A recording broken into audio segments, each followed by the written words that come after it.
En avril dernier, AWS annonce la disponibilité en France de son service d'IA générative Bedrock avec Mistral Large et Claude 3. Peut-on avoir son assistant RAG sécurisé dans son cloud privé? C'est ce que nous allons découvrir aujourd'hui sur Applied AI. Salut à tous, comment allez-vous?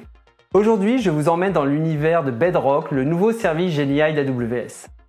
Je vais vous partager mon retour d'expérience sur l'intégration de cette solution dans mon assistant IA RAG. Voilà ce que nous allons voir ensemble. Le déploiement initial, l'évaluation des modèles, la gestion des données avec les Vector Store et je finirai par faire mon retour d'expérience. Commençons par une rapide présentation de Bedrock et des nombreuses nouveautés de mon assistant. AWS est le leader des solutions cloud. Il est utilisé par de nombreuses entreprises et startups. Cependant, ces derniers mois, son leadership a pris un sacré coup. Microsoft Azure a pris une avance significative sur l'IA générative avec son partenariat avec OpenAI. Bedrock est la réponse d'AWS pour revenir sur le devant de la scène. Annoncée l'année dernière, l'offre a pris son temps pour arriver en Europe avec des modèles sérieux. AWS voulait sans doute s'assurer que tout soit parfait pour nous les Français. C'est chose faite à présent. Il est même disponible chez nous en France avec notre modèle favori, Mistral Large. Pour rappel, Bedrock permet d'accéder à des LLM fondations depuis notre environnement cloud ou connecter directement avec votre système d'information interne. Vous pouvez alors utiliser vos données privées dans vos assistants IA de façon 100% sécurisée. Vous bénéficiez en plus de l'élasticité du cloud et du paiement à l'usage, une combinaison réellement gagnante. Mais est-ce que le service est réellement à la hauteur de nos attentes et de la compétition? C'est pour le savoir que j'ai testé Bedrock. Vous connaissez déjà AWS pour la partie applicative ou le traitement des données, pas de changement là-dessus. On va se concentrer sur les offres GenAI. L'autre intérêt de ce test réside dans la découverte des capacités du modèle Claude d'Anthropic avec qui AWS a signé un partenariat stratégique. Il est souvent classé dans le top 3 des LLM aux côtés de Mistral et GPT. Vous vous souvenez peut-être de mon assistant RAG? Je l'ai présenté dans des vidéos précédentes. Cette fois, je n'ai pas seulement fait l'intégration avec Bedrock, mais j'ai ajouté beaucoup de nouvelles fonctionnalités. Le code de l'assistant est disponible sur mon GitHub avec une licence open source. L'objectif du projet? Permettre de déployer rapidement des assistants RAG avancés sur différentes plateformes comme OpenAI, Azure, la plateforme de Mistral. Ajouter le support de Bedrock et de Claude Anthropic était assez logique en attendant l'arrivée de Google Model Garden et Gemini. Voici ce qui a été ajouté dans la partie conversationnelle.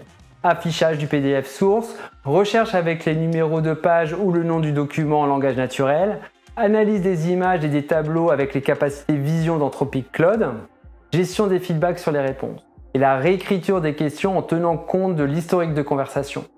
Il est possible à présent d'avoir plusieurs conversations en parallèle. Beaucoup de nouveautés donc et des fonctions très utiles. Maintenant, découvrons comment l'intégration à Bedrock s'est passée. Bedrock est maintenant un LLM provider dans le code de l'assistant au même titre que Mistral, OpenAI et Azure. Les premiers tests se sont concentrés sur les modèles Anthropic Claude 2 et 3.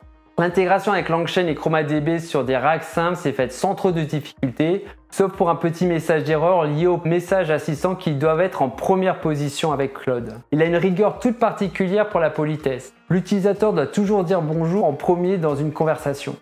LangChain prend bien en compte les spécificités du système prompt des modèles d'Anthropic et des autres modèles intégrés à la plateforme. Par contre, côté Bedrock, il y a une inconsistance dans les déploiements des modèles d'embedding sur les différentes régions. En France, par exemple, on n'a accès qu'à un Titan Embedding multimodal. Le modèle d'embedding Titan texte classique n'est disponible qu'en Allemagne. Cela m'a obligé à gérer les régions pour les embeddings, ajoutant une complexité bien inutile. Cela peut sembler anecdotique, mais cela pose pas mal de soucis avec certaines librairies ou pour exécuter les tests unitaires. Surtout si on tient à cloisonner son déploiement dans une seule région. Ensuite, je suis passé à la comparaison des performances des modèles Claude et Mistral avec d'autres LLM dans des scénarios RAG avancés. J'ai testé cela avec LangChain, LlamaIndex et TrueLens pour le RAG Triad. Avec Claude Anthropic, j'ai rencontré des problèmes sur la reformulation des questions. Le Self-Query Retriever qui permet de faire des fils sur les métadonnées en langage naturel et les prompts React structurés pour les agents ne fonctionnent pas très bien. Malgré mes efforts pour stabiliser ces éléments avec un prompt engineering spécifique, la documentation d'Anthropic est assez riche là-dessus, je n'ai pas réussi complètement à les fiabiliser. Je suis donc passé à Mistral Large qui offre une performance plus stable et prévisible.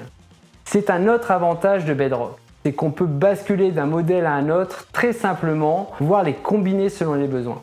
En termes de performance et de qualité des réponses, les LLM sont au coude à coude et de haut niveau. GPT-4 reste néanmoins au-dessus. Seule surprise, c'est le modèle d'unbundling de Cohere en multilangue qui est vraiment un cran en dessous. Pour la gestion des connaissances, OpenSearch a été ajouté aux côtés de ChromaDB. La recherche par similarité a été ajoutée à OpenSearch en ajoutant des index face, la librairie d'indexation vectorielle de Facebook.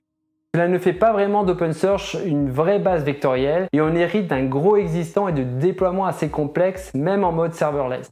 Pour rappel, OpenSearch est le clone d'Elastic par Amazon. Je ne suis pas un grand fan des solutions data hybridées pour avoir un label GenAI. Malheureusement, AWS n'a que ça au catalogue. RDS PG Vector, Redis Vector Store. Il faut aller du côté de la marketplace pour trouver Pinecone. L'intégration d'OpenSearch dans notre assistant a nécessité quelques adaptations, mais il est possible à présent de basculer d'une base Chroma à un OpenSearch de façon transparente. Super! Le coût du service OpenSearch se révèle élevé pour une offre serverless, même avec peu de documents à l'intérieur. Parlons maintenant rapidement des fonctionnalités que je n'ai pas testées. Bedrock offre des fonctionnalités comme les guardrails, l'évaluation des modèles fine-tunés, un modèle d'unbundling multimodal qui permet la recherche textuelle sur des images, ça c'est vraiment cool. Et il y a aussi le Knowledge Beige pour faire du RAG et le Playground pour tester les prompts sur différents modèles. On peut également demander les modèles fondation avec un débit provisionné. Au vu des tarifs élevés, je me demande quels sont les cas d'usage réels. Performance, sécurité? La partie agent me semble intéressante pour l'intégration dans des stacks serverless. Les logs des appels au LLM ne sont pas enregistrés par défaut pour des raisons évidentes de confidentialité. Des outils de LLMOps équivalents à Langsmith seraient également bienvenus. Je n'ai pas non plus trouvé de tableau de bord détaillé pour le suivi des coûts GenAI, en particulier pour la génération des unbundlings. Je ne suis pas convaincu par la solution RAG Knowledge Base qui ajoute une couche supplémentaire sur une offre de Vector Store déjà pas très convaincante. Globalement, mon retour d'expérience est très positif. Si ce n'est les petites incohérences dans la disponibilité des modèles et des versions d'unbundling entre les régions et le souci des appels de fonctions avec la main index qui devraient tous être corrigés rapidement. Avoir le choix des modèles dans son environnement cloud sécurisé est vraiment top. On a rapidement accès à des fonctions innovantes comme la partie vision. En termes de tarification, les coûts associés au service Bedrock en paiement à l'usage sont alignés avec le marché, ce qui est bien. La tarification de guardrails et de Vector Store me semble un peu élevée. C'est sans doute acceptable pour une entreprise. A noter également qu'il n'y a pas de réduction du prix affiché pour le mode batch, alors qu'OpenAI divise le prix par 2. Pour conclure, AWS Bedrock est une excellente alternative à Azure OpenAI. C'est une solution GenAI qui offre de nombreuses fonctionnalités et une intégration sécurisée avec le cloud AWS existant. Les modèles proposés sont performants et peuvent être utilisés par vos applications et avec vos données de manière flexible et sécurisée. Je recommande donc l'utilisation de Bedrock pour ceux qui souhaitent bénéficier de Mistral ou de Claude dans un environnement sécurisé, managé, élastique avec des tarifs compétitifs. Merci d'avoir regardé cette vidéo. Si vous êtes intéressé par les capacités de Bedrock, je vous encourage à télécharger mon assistant et le tester par vous-même. Le lien est dans la description. Laissez vos questions et vos commentaires ci-dessous. Abonnez-vous pour plus de contenu sur l'IA et restez avec nous pour les prochaines vidéos. À bientôt sur ApplyDI.